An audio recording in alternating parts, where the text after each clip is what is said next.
Now, let me go straight to some ideas that I want to share with you, which I hope you're going to find useful. In March 21 of 2009, I wrote an article in my Philippine Star column entitled "A Million Frog Legs." And let me read to you an excerpt of the article because this is going to form the structure of which I will present my ideas. A farmer came into town and asked the owner of a restaurant if he could use 1 million frog legs.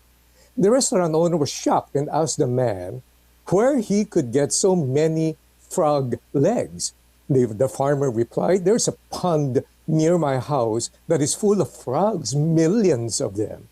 They croak all during the night and are about to drive me crazy." And so the restaurant owner and the farmer made an agreement, and that the farmer would deliver frogs to the restaurant, 500 at a time, for the next several weeks. Frog legs are a delicacy.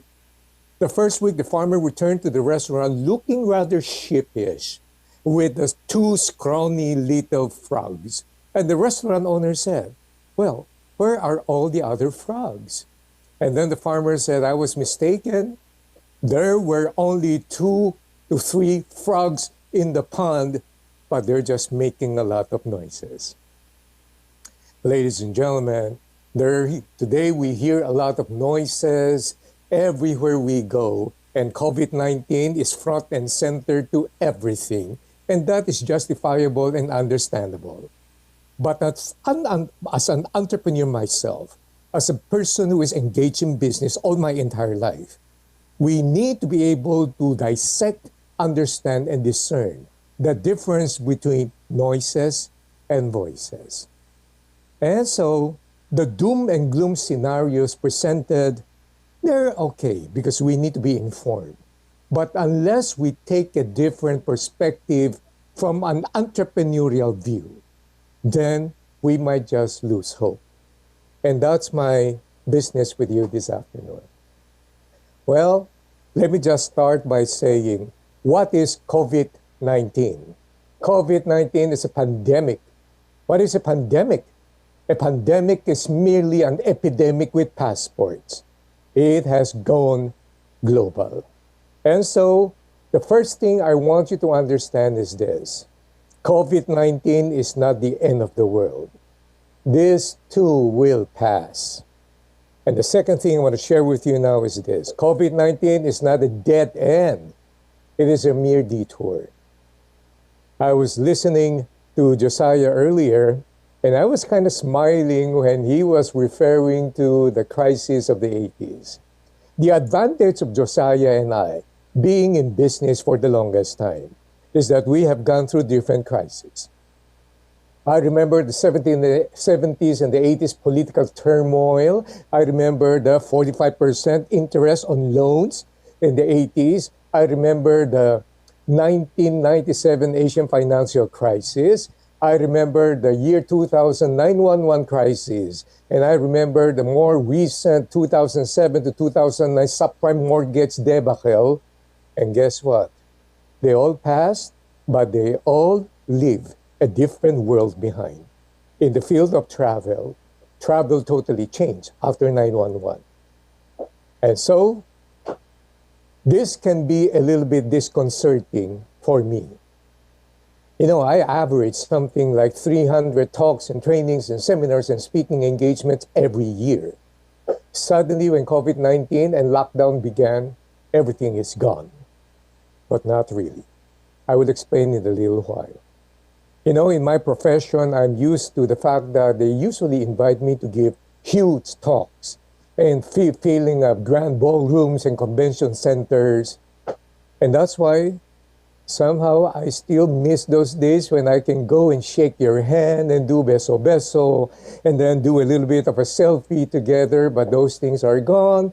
They may be back perhaps, but even if they do come back, things are going to be different. But meanwhile, thank God for technology. We can still be together. Well, I couldn't go to Mario today because this morning I had another one with another client, so it's going to be very difficult for me to travel too, but at least we're still together. Why? The reason is very simple. We adapt. We have to start with that mindset saying that we can adapt. Something has been said about Charles Darwin's famous quotation, although scholars today are refuting that.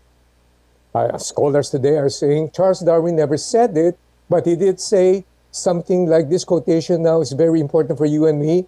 It is not it is not the highest of intelligence or the fittest of the species that will survive, but it will be those who are adaptable to change. Same thing for business and same thing for you and me. And now, I still do a lot of talks. I do a lot of webinars.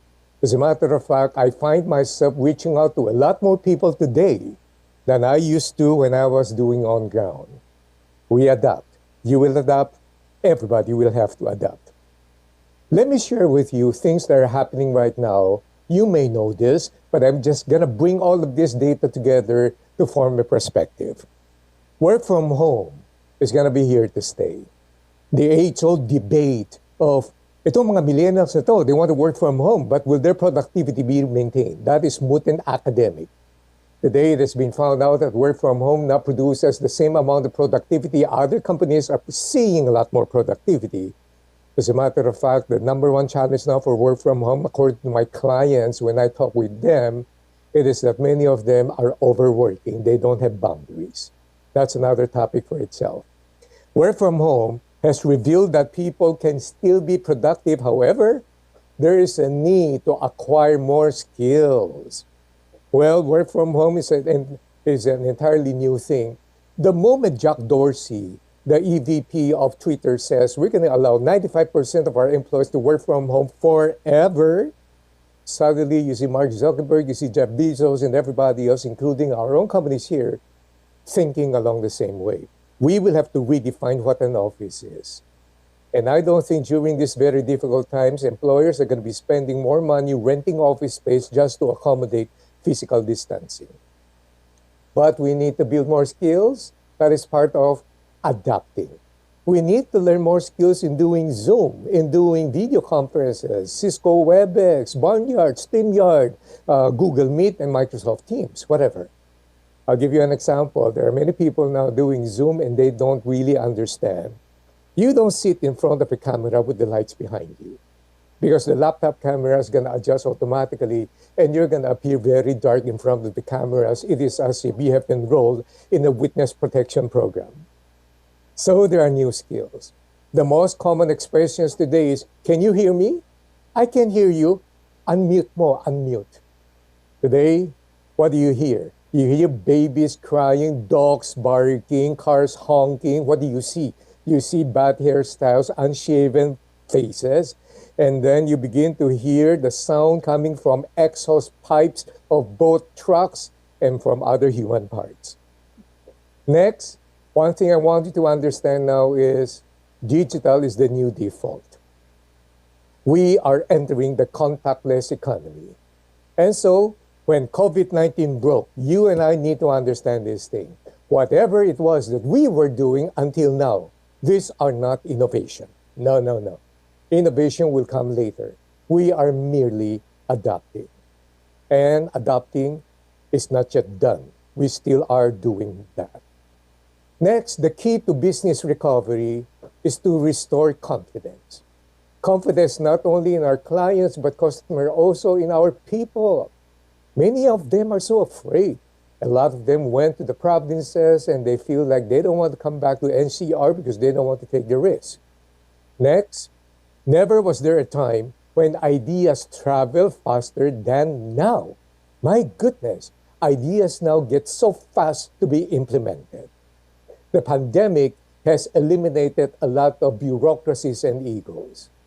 Do you remember the time when you had an idea, you had to run it through your manager goes through the boss, and boss goes to the department head, and the department head goes to the area manager, so forth and so on. And there were a lot of egos, and you find a lot of people saying, ano naman yan? Bakit ako binaypass? You know, until today, there are still people doing that, and I don't understand that. They love talking about, bakit ako binaypass? Maybe they like to go to Philippine Heart Center. There's a lot of bypass happening there. Next, the pandemic now has forced parents to learn about homeschooling in weeks. a skill that they are learning, and they still continue to. Next, there are businesses discovering that even while they minimize the number in their factories and in their workplace, their productivity retains itself. That is something that surprised them. And then, many things have accelerated almost structurally. Everything digital. I'm going to be speaking to the medical field again. Ever since the lockdown began, I have almost addressed maybe about 3 times or 4 times medical doctors. Do you know that telemedicine in America used to be in their teen numbers, 17, 18%, 19%? Today, it has gone up to 78 to 80 plus percent, and then it's continuously growing pa. And so it gives rise to a brand new industry. The country manager of an international bank here in the Philippines says the number or the dramatic increase in household savings has been at its highest level ever since. So things like this are happening. What am I trying to do? What I'm doing is that as business people, you need to see the challenges, you need to see the changes, and I hope that after my presentation, you're going to see opportunities ahead as well. Ladies and gentlemen, you need to remember one thing, and this is important. COVID-19 is not the end of the world. This too will pass. And another thing I want to reassure you is this. COVID-19 is not a dead end. It is a detour. But I have to be realistic. This is not the time to be selling false hopes and optimism. As a business person, you can't afford to do that. You have to be optimistically realistic as well. Some businesses will not be able to make it. And as Josiah was saying, you better have to find partners and then get together with them, and some will really close. And that is the unfortunate circumstance. Now, during the lockdown, I was invited to be the keynote speaker of the Philippine Travel Agents Association. And I remember many years ago, during the pre-COVID time, they invited me to speak then. Their favorite place used to be Sofitel. And they asked me a serious question. They said, Mr. Speaker, will the internet, now those were the days of the personal computer invading our personal space, and the question was, will the internet destroy the travel agency industry? I remember what I said then. It's going to be the same thing I'm going to be saying now. I said, no. The internet will not destroy your travel agency industry. The internet will only eliminate those that have never been efficient. And I guess after this, it's going to be the same way. Those that are efficient can outlast this. Those that have never been efficient will have to pivot and consider other options. Meanwhile, we need to look at things from a macro perspective in order to understand the situation, because I'm in business. I own businesses, and I still am part of business. In fact, I sit on the board of a company that is very close to their hearts, the Department of Tourism, and that is Primer. We have 400 retail stores. During the first week of the lockdown, all of them are closed. Now, the last time I spoke with Jimmy, the president, now we are about 300 plus opening, and some more are opening then. And of course, there are certain inefficient stores that we do have to close. So can you imagine the challenges too? But then things are improving little bit, but our online and e-commerce facility has just improved by thousands of folds. Why? You and I understand the importance of adapting. And so people in the organization now are also so overwhelmed because these are things that they've never experienced before. I am now beset with invitations to speak to clients who would want me to encourage and educate their people. Why? They are going through immense pressure. Every single person in this planet, on this side of eternity, is struggling and fighting against health issues and financial issues too. And so the fear, the anxiety, and everything else is there. You can easily spot what they're doing. Companies now are entering into wellness programs.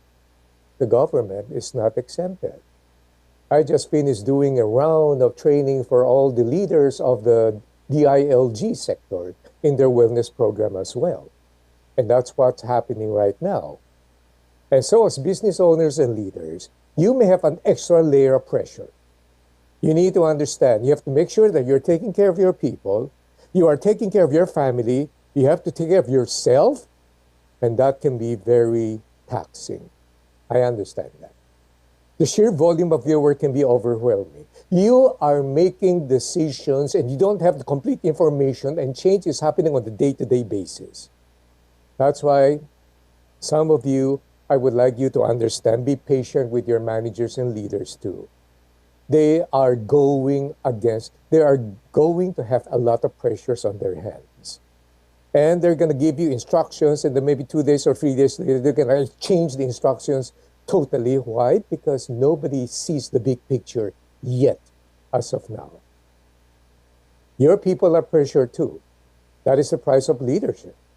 You have to take care of your people. I have to take care of our people.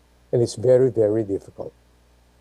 And so I'm going to share with you certain ideas that I hope you'll find useful. Internet connection today is the lifeline of every business and economy. Recovery, business, Josiah talked about that, but you don't stay in the recovery stage. Now we are entering the redesigning stage. And after that, you have to go into reinvention or even go into reimagining, because this is what's going to happen, and we have to be prepared for opportunities. Reality is that the mission of what we do still maintains itself. What I'm saying is the methods may change, but our mission remains the same. What is your mission? Your mission still is to stay close to your customers. But that's why the Department of Tourism is doing this. You're the stakeholders. They want to stay close to you. They still have to add value. Your customers want to hear from you. This morning, my advice to my client is that your clients and your dealers and your distributors want to hear from you. Communicating with them should not be delegated to your account managers, even though they're going to ask you questions and they probably know you don't have the answer, but they just want you to be there. That's why you still have to take care of your top 20% of your clientele and stay close to them and maintain communication and ask them, how are you guys coping? If there's anything within our capability to do so, we'll be there to help you. You need to reimagine your business. And what I'm saying is, even now, as we're going through this, you have to build your brand. This is the best opportunity for you to build trust, to build relationship, because when things normalize, you're going to be top of mind, and they will partner with you because they understand that you are what it takes to be reliable and dependable, no matter what the situation is. Meanwhile, what do? We roll with the punch. And then we get our bearings together and prepare for the new world that awaits us. There are two things I want to share with you now that is so important. Business is seasonal. Business is cyclical. I learned this from a man I greatly respect. In 1998, he invited me to do a training for his leaders. I miss him so much. He is a visionary leader, and unfortunately, he was involved in that helicopter crash. His name is Levi Laos from San Fernando, Pampanga. And I was amazed when I entered his place, and I said, Mr. Laos, why did you spend millions of pesos spending in this beautiful state-of-the-art sound system equipment training room? And he gave me a lesson I'll never forget. Until now, I still use it. He says, look, Francis, while all of my competitors are laying off people and retrenching people and so forth and so on, I figured nobody's buying cars now. My people now, they have so much time on their hand. This is the best time for you to train them. And then when they get trained and they get so sharp, and then two things I learned from him: business is cyclical, business is seasonal. He says, by that time, when things go back to normal, my people will be the sharpest people in town, and we're going to take the lead and exploit the opportunities ahead, while my competitors will have to start from ABC 1, 2, 3. And indeed, that was what happened, isn't it? Learn from it. Now, meanwhile, these are two things that other people will be doing. Number one, they will sacrifice their marketing budget. And number two, they will sacrifice their training budget. Not very good things to do. Number one, marketing now. Well, Josiah's field, he's an expert here. It doesn't mean full blast marketing, traditional thing that you used to do with multi-million pesos. Now marketing can be targeted, but then it involves a lot of social media and a lot of targeted things. And secondly, you don't stop training your people. You need to let your people know that you've covered their backs. You need to inspire them. You need to encourage them. You need to let them go through and help them. Well, number one, their priority is safety. And I know you know that. Number two is, what about the mental health condition? You have to continuously help them, give them wellness programs. They need it at this time, especially at this time. Well, I'm done with the business aspect of things. And now I want to be personal, and I'm going to address you as business leaders. Here are some things I hope you're going to find useful. And so, in my opinion, the leader's primary responsibility is to take care of their people. We know that. So, I want you to understand this very important thing. As business leaders, you need to show empathy. You need to show compassion. You need to be a lot more patient. Just imagine, your people are pressured. They might not tell you, but imagine this, huh? This is the first time in their life wherein their work life, their personal life, their family life all converge at the same place and at the same time. That's added pressure, isn't it? Next, their spouse are with them. Next, their kids are with them. So can you imagine all these pressures? Next, you're going to be giving them decisions that will not work. We understand that. Next, you're going to be giving them instructions, and maybe 2 days later, you're going to change the instruction because you and I are operating on a day-to-day change and development basis. They too are stressed. So you need to be very compassionate with them. And when you do your Zoom and your meeting, do not immediately start with the agenda. Oh, our agenda for the day. Ask them how they're doing. Ask them how they're coping.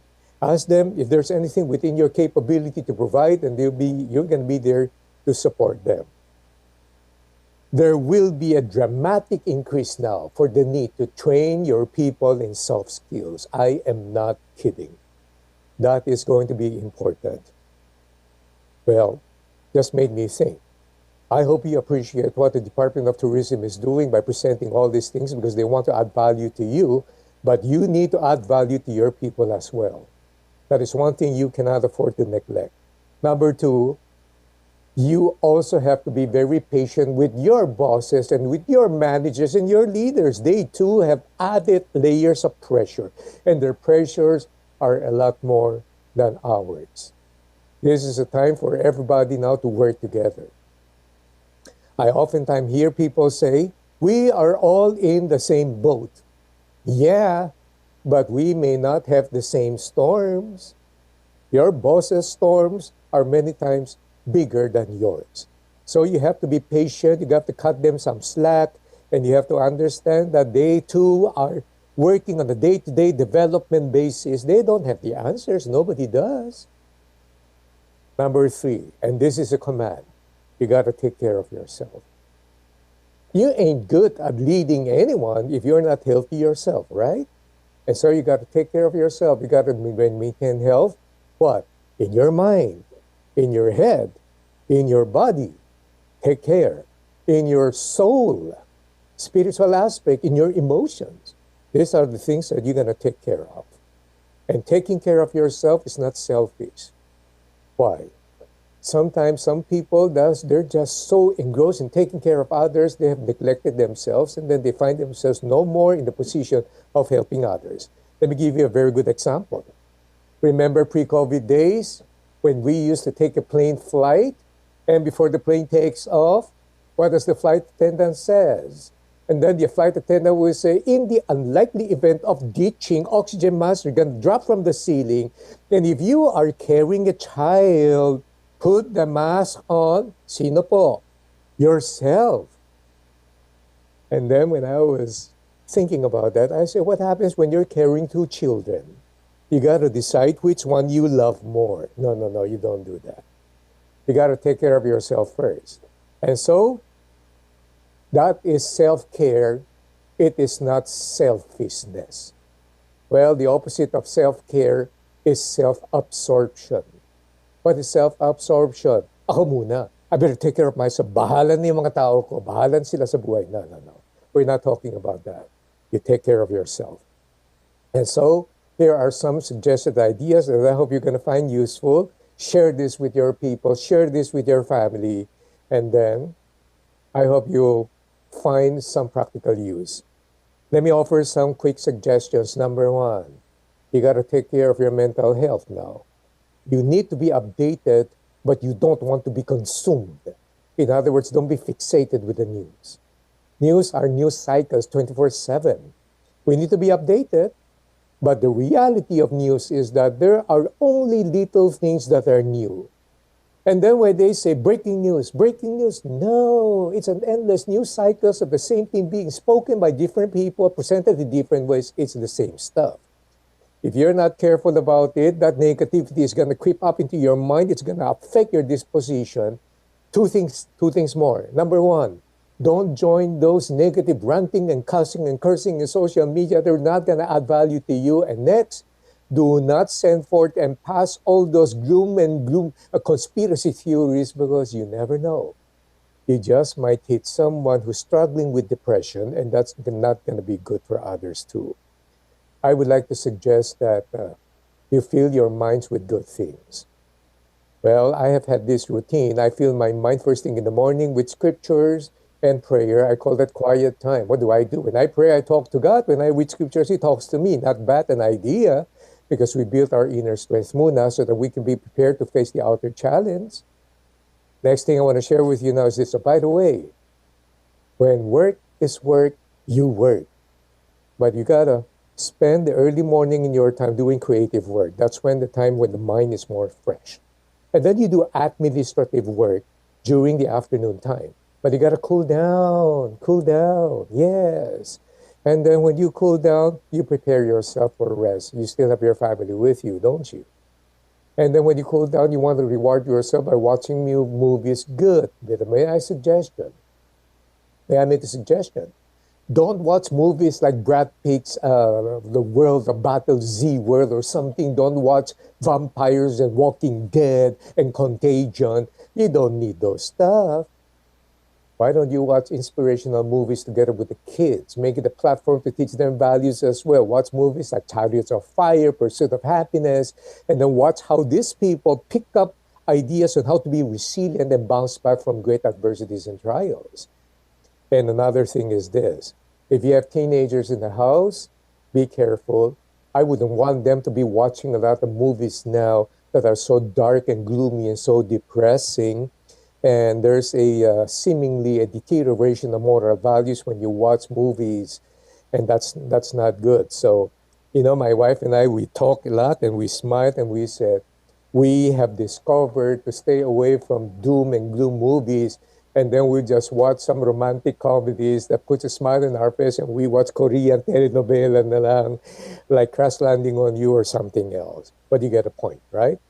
Number two, I want to share with you now is this. You got to fill yourself with positive activities. Don't stop learning.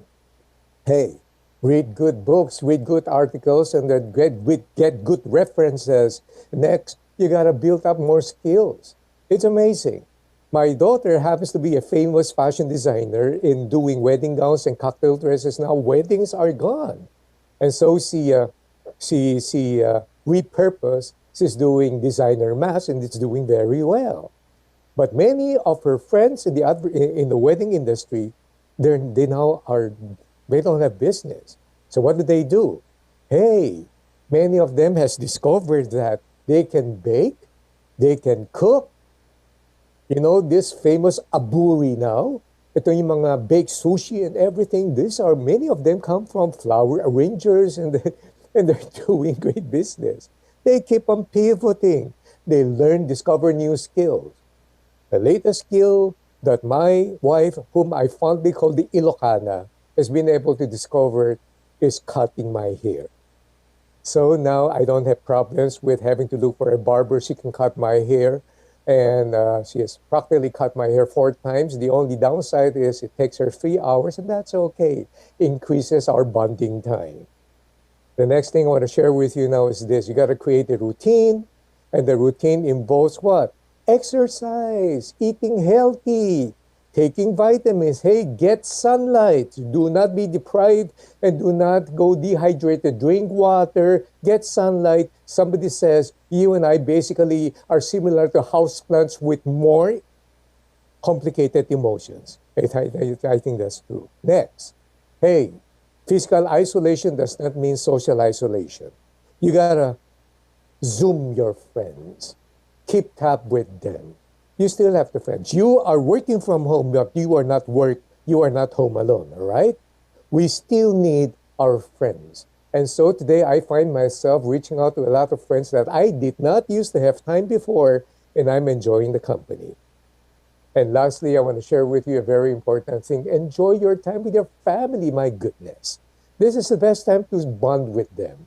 And if you have teens, don't go into non-stop sermonizing 24/7 because you got to understand your kids are having problems too.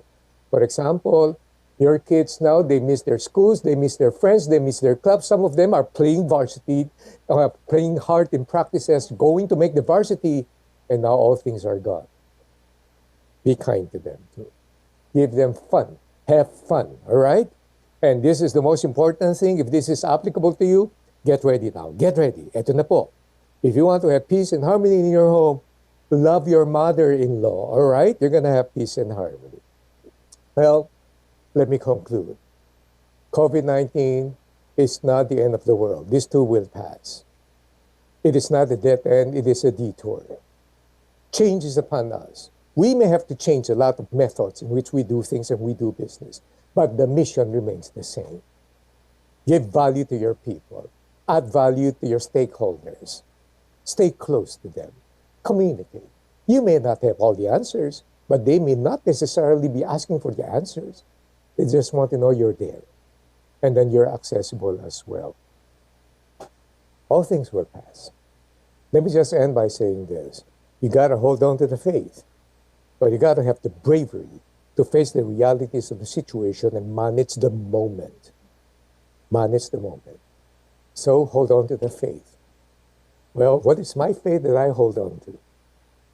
Ever since COVID-19 happens, I find myself having to ask and answer a lot of questions. So Francis, what do you think about the future? What can you say? I say, how would I know? But one thing I know is this. I know that God holds the future, even though I don't know what the future holds. And in my past experiences, crisis has always been there.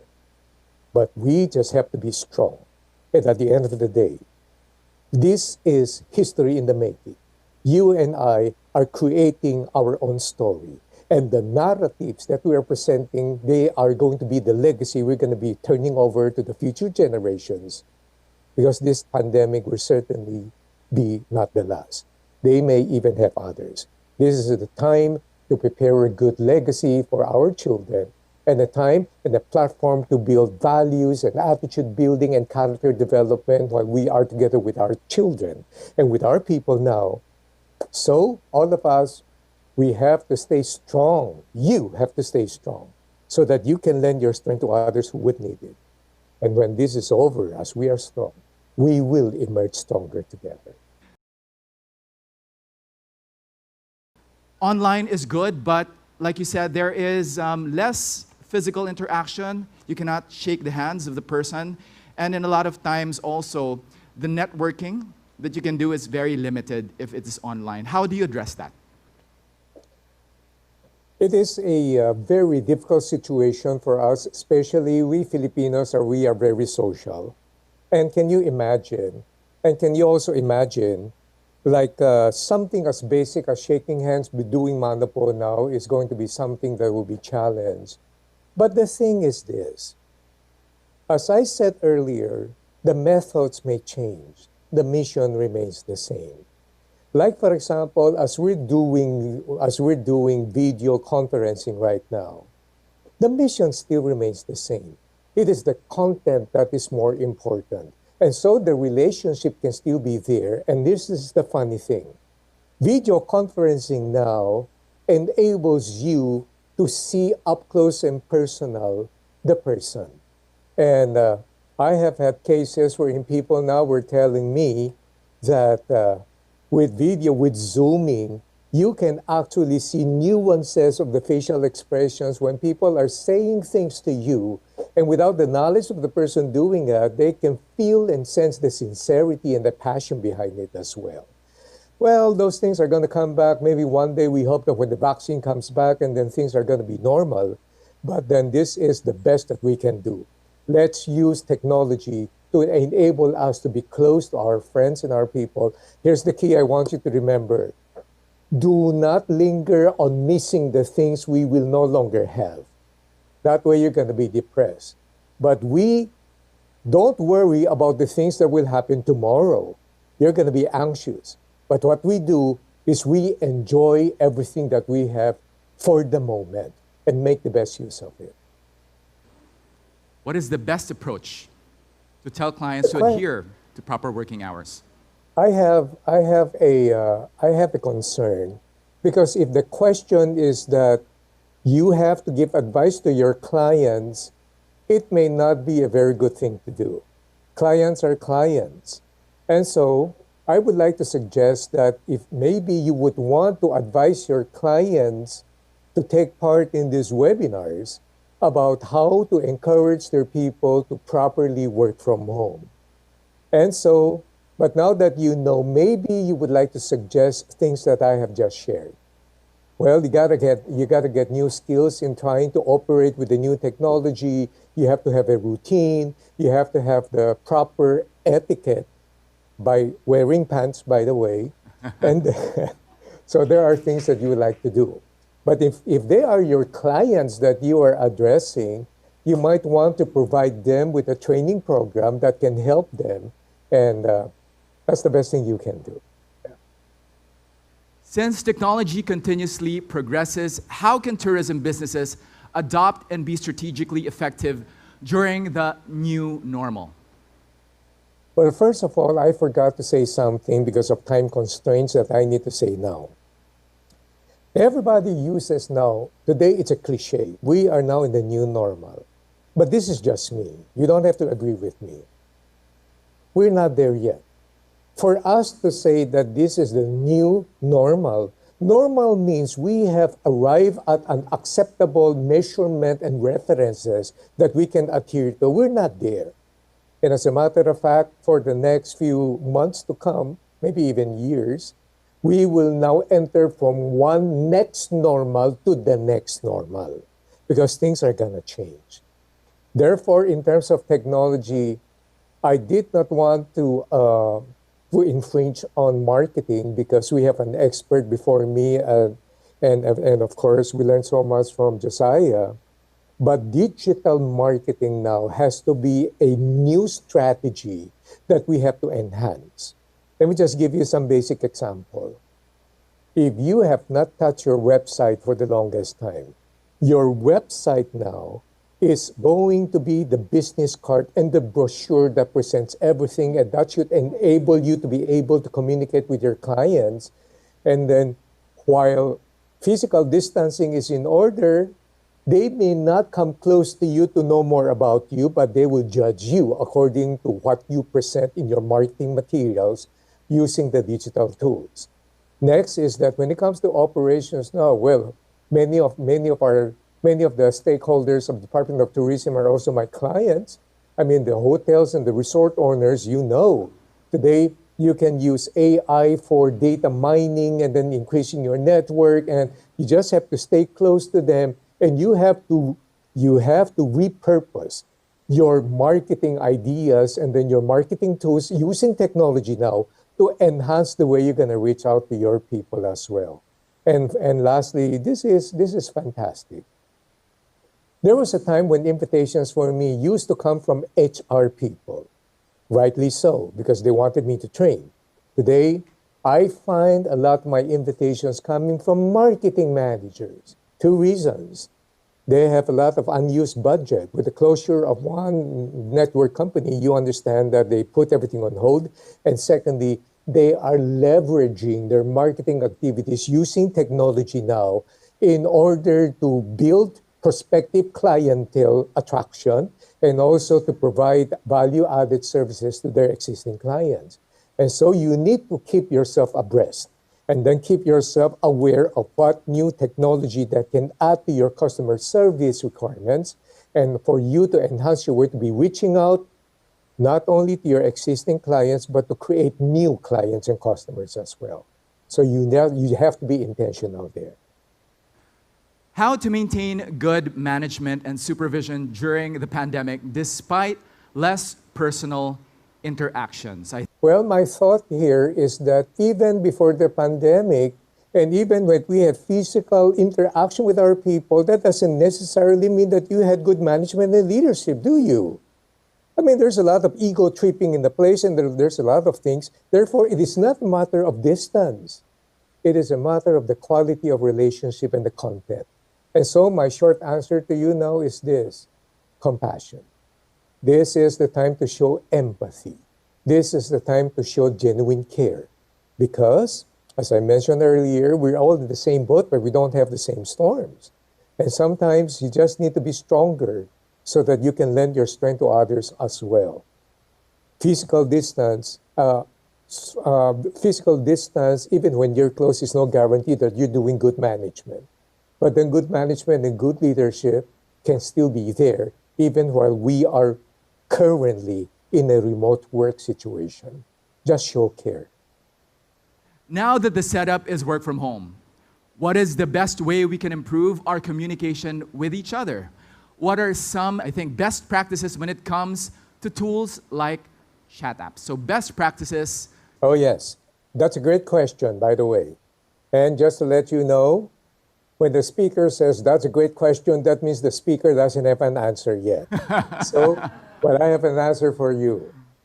Do you realize how difficult it is to prepare for a Zoom conference or a Cisco WebEx or a Microsoft Team or whatever? It is so difficult to prepare. Therefore, here are some practices I want to share with you. You got to organize. You have to have an agenda. Just because you are a leader and you feel like there's something important you want to tell the team, you don't demand and command, okay, we're going to have a Zoom meeting in 20 minutes. Man, those guys out there, your team, they have their own stresses and they have their own responsibilities they have to take care of. Therefore, here's the key. You make sure that you use your video conferencing only when you have strategized and you have prepared for it. And then for some important things, there are apps. I mean, you use Viber. You create your Viber group. You have your WhatsApp, and then you have your SMS. You know, let me just share with you a story and experience I had. Before pre-COVID and before Zoom and everything else, we have a rule. If it's not very important, I emailed you. I don't expect you to answer me right away. You can email me tomorrow, whatever. If it's kind of important, I will SMS you. And you need to make a reply, and then you can say, be back with you in a little while, I'm in a meeting or something. Then, if it's very urgent, you call, don't you? And that's why we have to understand these usages and this protocol so that we will not overwhelm our people. And lastly, if you happen to be doing Zoom and you happen to be doing video conferencing specifically for multinational companies with people from different time zones, let me just make a suggestion. Even if you're the leader, you learn to spread the pain. What do I mean? Okay, this week we're going to follow my time zone, so everybody follows my time zone. Next week, I'm going to follow your time zone. And so we let each one handle each one, and so we spread the pain. So these are some practical things that I hope you find useful. And these are actually protocols that can help maintain our sanity in order to communicate with our people. Mr. Francis Kong, final words from you. Well, leaders will always have an extra layer of pressure, and business owners too. I understand that.